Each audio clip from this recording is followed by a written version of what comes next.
G'day chaps and welcome to Duskers.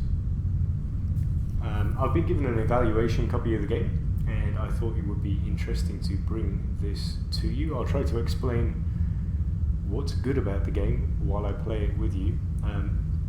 Let's just say right off the bat, it looks like crap. I don't know if you've seen much of this game before. You have two views. You have this, which is it's called the schematic. You also have this view where you can go in and actually control the drones yourself as well. I've changed the audio, by the way. I'm actually here using a mic that I used maybe 2 years ago, and I pulled this out of my little electronics box. It's the blue. Let's see if I can pick this up without disturbing the audio. Using this guy here. Blue Snowball, I think it is. This is the one I used to use until I found it kind of annoying having it in the way on the desk. I didn't really have space for it. And I switched to the Vengeance Corsair headset. But yeah, I did that Stellaris video.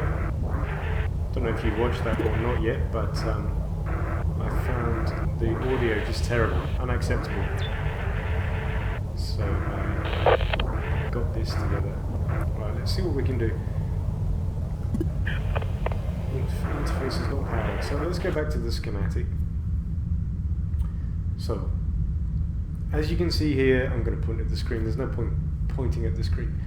You have an electronic. I can use the mouse. There we go. Here you go. I've got this. This is a PowerPoint here. This electronic thing, and the way you control, as I'm sure you saw, is you type in what to do. So for example, if I want to move a drone that has power, so let's take number 3, Cliff. You look at number 3, Cliff. Cliff has a generator on him, so we can take Cliff, so we go navigate, and we go 3, and then we choose the room number, R3.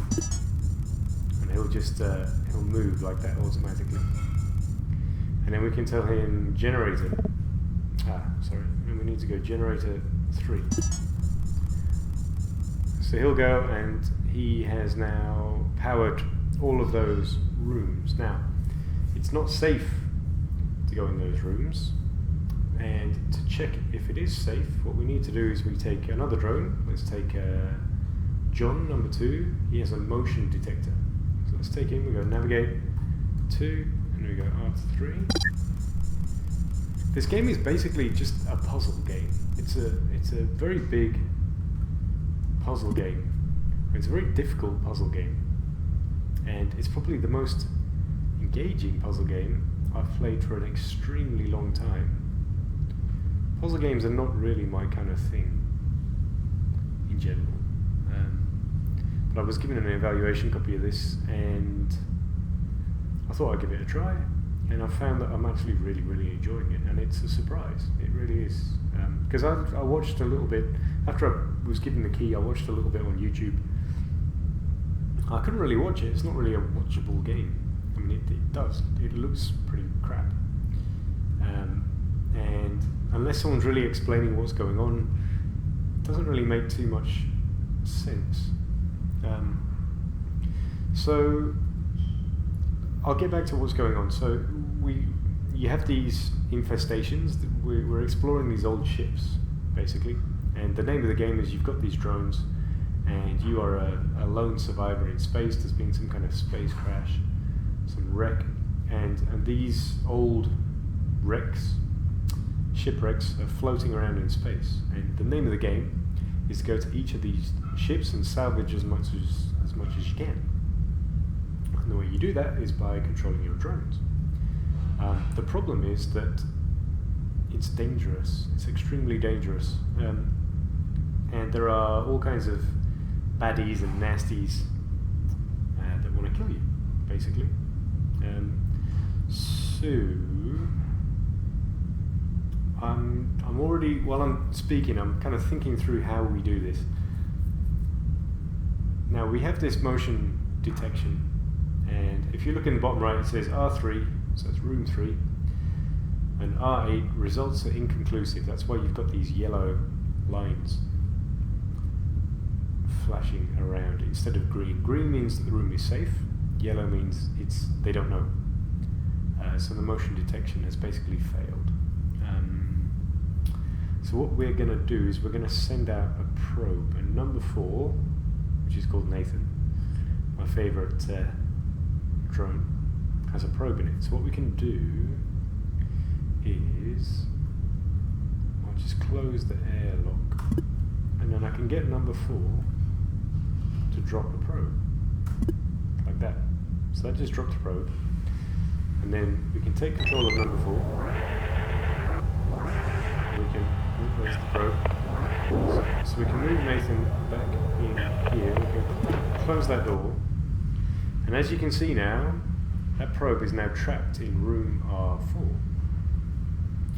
And if we open the door next to it, D15, that probe will then automatically move into that next room, and we get to see what's in there. We get to see if it's safe or not, if it takes any damage or not. Okay, so now we know the room is safe. So I'm going to close D15. I'm going to send that probe into the next room, D46.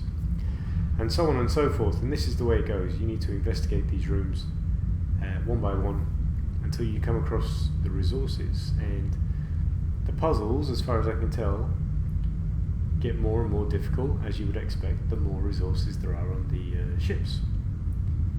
So I've found this is the kind of game, it's a single player game, it's a great single player game. It's very engaging, it's very difficult as well, actually. I mean, it gives you 2-3 missions to kind of get into it. We've found a big gun, which could come in handy later. So I'm going to shut that door behind him, open it up to the next. We're going to send the probe into the next rooms. So it was a surprise to me. I've never played any other game like this, not even remotely similar. And as I said, I wasn't really expecting to enjoy this at all. I just didn't know what to expect. I thought it was quite an unusual game, but it's certainly unique, and it's unique in a good way. I mean, I can't imagine myself playing it for a long time, but it's a challenge, and it's a good challenge. Okay, so we found some resources, so I'm going to send the probe into the final room. Okay, so all safe so far. We found an interface. And I might not make this video very long. It's really just to give you a quick look and sort of give you an idea of how it works. And probe taking damage. Let's close that room off. Potential asteroid collision in 3 minutes 12 seconds. Okay, that's a new one. Room something or other has a 38 and 42% chance of being hit. This is new to me, I've never had this before. So there's a chance something might get hit and blown up. So I'm going to move, I'm going to navigate all R1, and that moves them all back. So I moved all my drones back in, and now I'm going to redock. I'm going to move our ship. I'm going to move our ship down to R2. Now R2 is the place that there's a drone down there, so I can move the ship down to A2. As you can see, we've docked there, and I can go motion 2. So it's inconclusive. I could open the door in A2 and die, and there's a good chance of that happening. I'm going to take a chance, because we're recording, we're making a video, let's see what happens. Are we safe? I don't know. Send our drone in. Oh, we have Ethan. I'm going to try and save Ethan.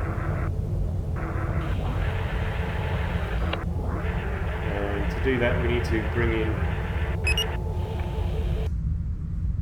the only drone we have with a towing capability. Aaron. So I bring Aaron up to Ethan. I go tow. 1. It's towing. And then we can tow Ethan back in. And that means we, even if no more resources from this ship at all, we can take that drone back. We can salvage what's in that drone. Okay, potential asteroid collision in 59 seconds. Do I have the balls to, it says room A unknown has a chance of being hit. I'm gonna see this out. Now the challenge, I'm already at the challenge here because I'm already finding that I can't open any doors from A2, so we've taken the drone, but we're gonna have to move back to dock at A1 now. Because otherwise we have no power. And without any power we can't open any doors. Yeah, and that gives you the kind of general idea. You have to really figure out, okay, I need to do this in this order in order to open that door, and then it'll have some baddies behind it. Oh dear. Okay, so this room down here has been hit by an asteroid, there's radiation flooding, and so on and so forth. Right, I'm going to stop it there. I think that's enough to give you just an idea of what this game is like. I would definitely recommend checking it out. If you want to have a more in-depth look, or you want to see a Let's Play, do let me know. Or go and check out some other videos on YouTube. It's very highly rated on Steam. I think it's fantastic and well worth a look. That's it from me, boys. I'll see you in the next one. Again, I'll be up and running soon, probably this weekend, and we'll get back to some proper quality of videos and some Total War, because I really want to get into Total War. I just can't run it yet on this laptop. So, ciao for now. I'll see you in the next one.